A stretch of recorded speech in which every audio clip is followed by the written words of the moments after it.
शिफारस केल्यानंतर सुद्धा सीपींनी घायवळला शस्त्र परवाना दिला नाही असं अजित पवार म्हणाले। तर घायवळ प्रकरणात कोणाचाही राजकीय हस्तक्षेप होऊ देणार नाही असं आश्वासन सुद्धा अजित पवारांनी दिलंय। एकंदरीतच काही वेळापूर्वीच माध्यमांशी त्यांनी संवाद साधला। त्यावेळी त्यांनी गुंड निलेश घायवळ जो परदेशी पळालेला आहे त्याचा पासपोर्ट रद्द करण्याचं कोर्टानं सांगितलं होतं, मात्र तरी तो रद्द करण्यात आला नाही। यामध्ये पोलिसांचा निष्काळजीपणा असल्याचं समोर आलं आणि त्यानंतर आता अजित पवारांनी त्यावरती उत्तर दिलेलं आहे।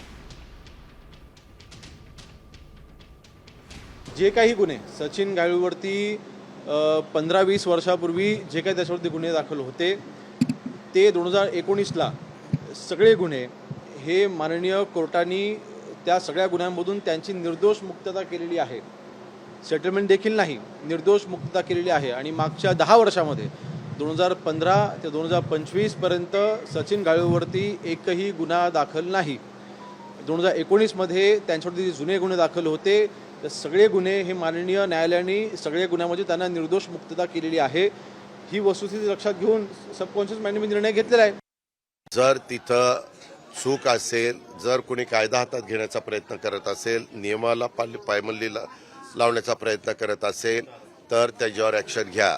त्यांनी मला सांगितलं की जरी काहींनी शिफारस केलेली असली तरी इथल्या सीपीनी त्यांना परवाना शस्त्र परवाना दिलेला नाही।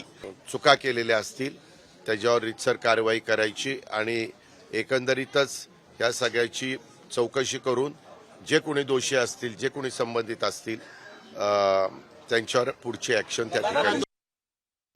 आता isakal.com आहे देशातील नंबर 1 ची मराठी न्यूज वेबसाईट। प्रत्येक अपडेटसाठी isakal.com ला नक्की भेट द्या।